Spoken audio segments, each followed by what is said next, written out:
உலக மக்கள் எல்லோருக்கும் வணக்கம். நான் உங்கள் ஜி கோபால் பேசுகிறேன். இன்னைக்கு நாம மாத பலன்கள் பேசுறோம்.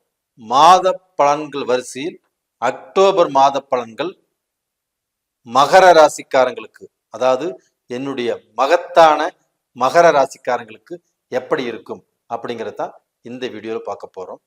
அதே சமயத்தில் இந்த அக்டோபர் மாதத்தில் கிரக அடைவுகள் எப்படி இருக்குன்னு பார்த்துக்கலாம். கும்பத்துல சனி பகவான் வக்ரம், மீனத்துல ராகு பகவான், ரிஷபத்துல குரு பகவான், மிதுனத்துல செவ்வாய் பகவான். செவ்வாய் பகவான் ஆப்பட்டது 20ஆம் தேதி பயிற்சியாகி கடகத்துக்கு வந்துருவாங்க. அது போக கன்னியில புதன் பகவான், ஆல்ரெடி ஃபர்ஸ்டே கேது பகவானும் இங்க இருக்கிறாங்க. அது போக சூரிய பகவானும் கன்னி ராசிக்கு வந்துடுறாங்க. இது போக துலாம்ல சுக்கிர பகவான், அந்த துலாம்ல இருக்கக்கூடிய சுக்கிர பகவான் பயிற்சியாகி விருச்சிகத்துக்கு வந்துடுறாங்க. அப்போ இந்த மாத கிரக அடைவுகள் எப்படி இருக்குது? அப்ப இந்த கிரக அடைவுகளால் மகர ராசிக்காரங்களுக்கு ஏதாவது நல்ல பலன் கிடைக்குமா? இதுதான் கேள்வி. இதுக்கோசரம் தான் நீங்க அஸ்ட்ராலஜியை யூடியூப்ல கண்டிப்பாக பார்த்துட்டு இருக்கிறீங்க. உங்களுடைய பார்வை என்னுடைய மகனுக்கு வேலை கிடைக்குமா, என்னுடைய தொழில் நல்லா இருக்குமா, எனக்கு என்னுடைய குடும்பத்துல திருமண தடைகள் இருக்குது, இது நிவர்த்தி ஆகுமா, என் பொண்ணுக்கு கல்யாணம் ஆகுமா, என் பையனுக்கு கல்யாணம் ஆகுமா, என் மக்களுக்கு குழந்தை பாக்கியம் இல்லாமல் இருக்குது, இது இது கண்டிப்பாக தடை இல்லாமல் கிடைக்குமா, என்னுடைய வாழ்க்கையில் நான் எப்ப முன்னேற்ற பாதையில் வருவேன், நான் வாழ்க்கையில ரொம்பவுமே கஷ்டப்பட்டு எந்த ஒரு நல்ல பலனையும் அடைய முடியாமல் நான் ரொம்ப கீழே போயிட்டு இருக்கிறேன், இதுக்கு என்ன காரணம்னே தெரியல, ஏதோ இந்த வீடியோ பார்த்தாலாவது எனக்கு ஏதாவது மாற்றம் கிடைக்குமா அப்படின்னு தான் பார்த்துட்டு இருக்கிறீங்க. கண்டிப்பாக உங்களுக்கு அந்த மாற்றம் கண்டிப்பாக கிடைக்கும். இந்த வீடியோவை முழுசா பாருங்க. இது ஒரு முக்கியமான வீடியோ. இந்த வீடியோ மூலியமாக நீங்க பார்த்துட்டு வெளியில போகும்போது உங்களுக்கு தேவையான சில விஷயத்தை கண்டிப்பாக நீங்க வெளியில கொண்டு போவீங்க. எந்த ரூபத்திலையும் உங்களுக்கு ஒரு நல்ல பலன் இந்த வீடியோ மூலியமாக கண்டிப்பா கிடைக்கும். இந்த வீடியோ முழுசா பாருங்க. அப்ப டோட்டலா பாத்தீங்கன்னா மகர ராசி, மகர ராசி அதிபதி நல்லா இருக்கணும். அப்ப அந்த அதிபதி ஆகப்பட்டது சனி பகவான் வக்ரம் அடைஞ்சு கும்பத்துல இருக்கிறாங்க. அப்ப அந்த சனி பகவான் நல்லா இருக்கிறாரு. அதே சமயத்துல இப்ப 7.5 சனியின் பிடியில அந்த 7.5 சனியின் கடக்கூர்ல இருக்கிறீங்க. நான் ஃபர்ஸ்டே சொல்லியிருக்கிறேன், மகர ராசியில பிறந்தவங்களுக்கு இப்ப இந்த 7.5 சனி கடக்கூர் அப்படின்னா இப்ப 7.5 சனியில நீங்க இருக்கிற மாதிரியே நினைக்க வேண்டாம். உங்களுக்கு இந்த குருவுடைய பார்வை வந்துருச்சு.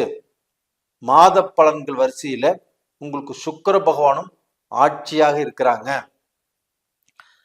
உங்களுக்கு இந்த புதன் பகவானும் ஆட்சி உச்சமாக இருக்கிறாங்க. அப்ப இதனால் நீ கவலைப்பட வேண்டியதில்லை. உங்களுடைய ராசிநாதனும் ஆட்சியாக இருக்கிறாங்க.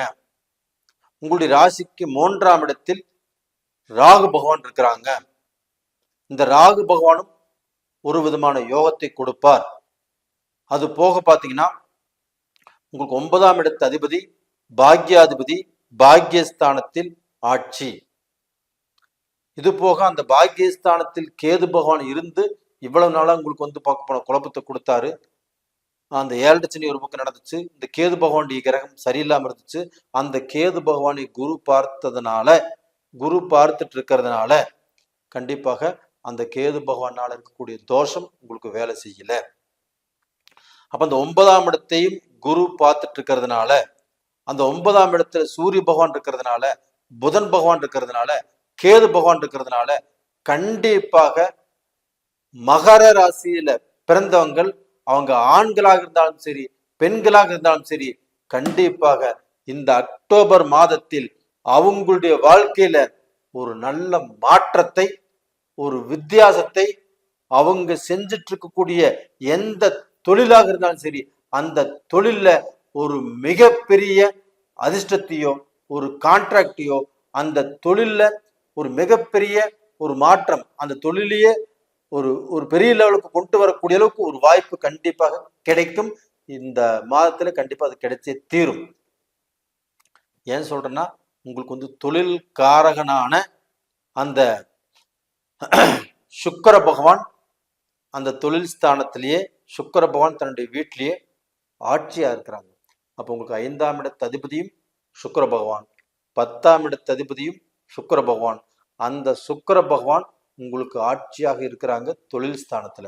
அப்ப இந்த பீரியட்ல மகர ராசியில பிறந்தவங்க நீங்க எந்த தொழில் வேணாலும் செய்யலாம், எந்த வியாபாரம் வேணாலும் செய்யலாம், எந்த பிசினஸ் செஞ்சாலும் அந்த பிசினஸுக்கு சுக்கிர பகவானுடைய துணை இருக்கிறதுனால கண்டிப்பாக கான்ட்ராக்ட், ஜவுளி சம்பந்தப்பட்டது, உணவுத்துறை சம்பந்தப்பட்டது, கலைத்துறை சம்பந்தப்பட்டது, ஃபைனான்ஸ் சம்பந்தப்பட்டது, இந்த ஐடி சம்பந்தப்பட்டது, எந்த ஃபீல்டுல நீங்க தொழில் செஞ்சாலும் கண்டிப்பாக நல்ல நிலைமைக்கு வருவீங்க.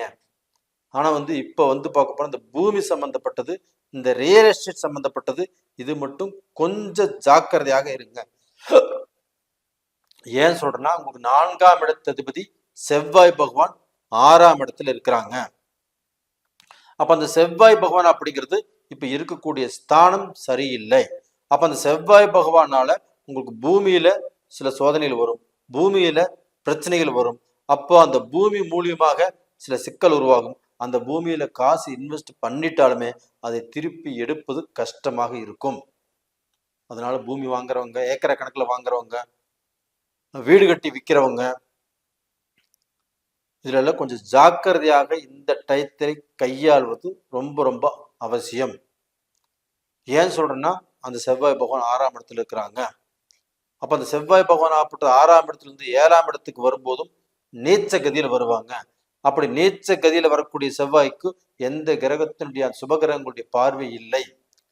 அப்ப அதனால அந்த செவ்வாய் வீக்கா இருக்கிறதுனால மகர ராசிக்காரங்கள் ரியல் எஸ்டேட் பண்றதுலயோ, பூமி சம்பந்தப்பட்ட வியாபாரம் பண்றதுலயோ, தன்னுடைய சொத்தை விற்கிறதுலயோ கொஞ்சம் நிதானமாக இருப்பது நல்ல விஷயம்.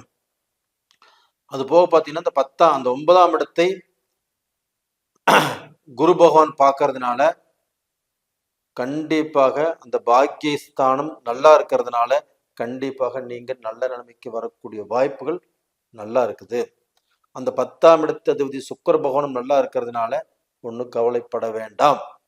அப்ப எப்பேற்பட்ட சிக்கல், எப்பேற்பட்ட பிரச்சனைகள், எப்பேற்பட்ட சோதனைகள் வந்தாலும் அந்த 11ஆம் இடத்தை அந்த குரு பகவான் பார்க்கறதுனாலையும், லாபஸ்தானத்தை குரு பகவான் பார்க்கிறாரு. அப்ப லாபஸ்தானத்தை குரு பகவான் பார்த்தா என்ன ஆகும்? கண்டிப்பா அந்த லாபம் நம்மளுக்கு செதறாமல் கிடைக்கும். அந்த லாபத்தை அதிகம் பண்ணும். அப்ப நம்ம உழைப்பு, நம்ம எதிர்பார்த்த லாபம் கண்டிப்பா நம்மளுக்கு கிடைக்கும். அப்போ இந்த காலகட்டத்துல நீங்க கடனை அடைப்பீங்க. அப்போ உங்களுக்கு கடன் பிரச்சனை இருந்தாலும் கண்டிப்பாக தீரும். அப்போ உங்களுடைய சோதனைகள் கண்டிப்பாக மாறும். அப்ப இதுவரைக்கும் தீராத பிரச்சனைகளுக்கு இந்த காலகட்டத்தில் கண்டிப்பாக தீரும். இது போக பார்த்தீங்கன்னா அதே குரு பகவான் ஆப்பட்டது உங்களுடைய ராசிக்கு 5ஆம் இடத்துல இருந்து 9ஆம் பார்வையாக அந்த மகர ராசியவே அந்த குரு பகவான் பார்க்கறதுனால நீங்கள் தைரியமாக இருக்கலாம், தன்னம்பிக்கையோடு இருக்கலாம். எதுவாக இருந்தாலும் என்னால சாதிக்க முடியும் அப்படிங்கிற உறுதியோடு இருக்கலாம். கடந்த காலங்கள்ல நீங்க எவ்வளவு தொழில் செஞ்சிருந்தாலும், எவ்வளவு கஷ்டப்பட்டிருந்தாலும், யாரை நம்பி இருந்தாலும் நம்பி மோசம் போனீங்க, துரோகம் நடந்துச்சு, நண்பர்களால் பிரச்சனை, பார்ட்னர் ரூபத்துல பிரச்சனை,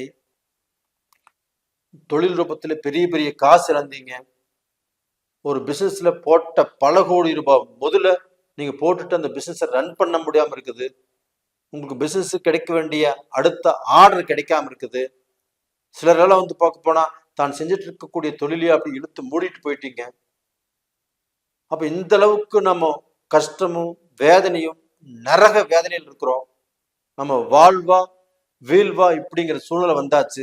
இதுல இருந்து நம்ம தப்பிப்போமா, நல்லா இருப்போமா, நல்ல சூழ்நிலை வருமா அப்படின்னா கண்டிப்பாக இந்த மாதத்துல உங்களுக்கு போன மாதம் நல்லா இருக்குது, இந்த மாதம் நல்லா இருக்குது. இந்த மாதத்துல கண்டிப்பா என்னுடைய மகத்தான மகர ராசிக்காரங்கள் அவங்க கஷ்டத்திலிருந்து வெளியில விடுதலையாகி கண்டிப்பா அவங்க தொழில் ரூபத்துல நல்லா இருக்கிறதுக்கு வாய்ப்புகள் ஏராளமாக இருக்கிறது. அதே சமயத்துல மகர ராசியில பிறந்த பெண்கள் நிறைய பேர் பார்க்கணும், குடும்ப பாரத்தை சுமக்க முடியாமல் நிறைய கஷ்டத்துக்கு ஆளானீங்க. நிறைய பிரச்சனைகளுக்கு ஆளானீங்க. அவங்க செஞ்சுட்டு இருந்த வேலை போச்சு. குடும்பத்தை எப்படி நிர்வாகம் பண்றதுன்னு தெரியாம சூழல் உருவாச்சு. மக்களை எப்படி வளர்த்து ஆளாக்குறது அப்படிங்கிற குழப்பத்துக்கு ஆளானீங்க. அவங்களுடைய குழப்பங்கள், அவங்களுடைய கஷ்டங்கள், அவங்களுடைய மன அமைதி கண்டிப்பாக கிடைக்கும். அவங்களுக்கு தாய் வழியில வரக்கூடிய சொத்துக்கள் எதுவாக இருந்தாலும் வந்து சேரும். அவங்களுடைய கணவர் வழியில வர வேண்டிய சொத்துக்கள் எதுவாக இருந்தாலும் கண்டிப்பாக இந்த பீரியட்ல வந்து சேருவதற்குண்டான வாய்ப்புகள் இருக்குது. எதை பற்றியும் கவலைப்படாதீங்க, தைரியமாக இருங்க. கண்டிப்பாக நடப்பது நல்லதாகத்தான் இருக்க முடியும், எந்த ரூபத்திலும் கெட்டதாக இருக்காது. அப்போ வந்து இந்த பீரியட்ல வந்து பார்க்க போனா நீங்கள் வணங்க வேண்டிய தெய்வம் அந்த குரு பகவானை வணங்குவாங்க. அந்த குரு பகவானுடைய அனுகிரகமாகப்பட்டது கண்டிப்பாக உங்களுக்கு நல்லதை செய்யும். அப்போ அந்த செவ்வாய் பகவான் 6ஆம் இடத்துல இருந்து உங்களுக்கு கெடுதல் செய்யக்கூடிய ஸ்தானத்தில் இருக்கிறதுனால அந்த செவ்வாய் பகவானையும் வணங்குவாங்க. அப்ப அந்த முருகப்பெருமானை வணங்குவாங்க. கண்டிப்பாக உங்களுடைய கஷ்டங்கள் கண்டிப்பாக தீரும். இது போக வெளிநாடு போறவங்க, வெளிநாடு போறதுக்கு முயற்சி பண்றவங்க, வெளிநாட்டுல இருக்கிறவங்க நிறைய கஷ்டத்துக்கு ஆளா இருக்கிறீங்க. அவங்களுடைய கஷ்டங்கள் எல்லாமே தீரும். நல்ல நிலைமைக்கு கண்டிப்பாக வருவீங்க. அப்ப நேயர்களே, இந்த பதிவு பிடிச்சிருக்குன்னு நினைக்கிறேன். பிடிச்சிருந்தா லைக் பண்ணுங்க, சப்ஸ்கிரைப் பண்ணுங்க, உங்க நண்பர்களுக்கும் ஷேர் பண்ணுங்க. உங்களுடைய ஜென்ம ஜாதகத்தை கண்டிப்பா ஒரு முறை பார்த்துக்கோங்க. அப்படி பார்த்துட்டு அதில் இருக்கக்கூடிய நிறை குறைகளை தெரிஞ்சுக்கோங்க.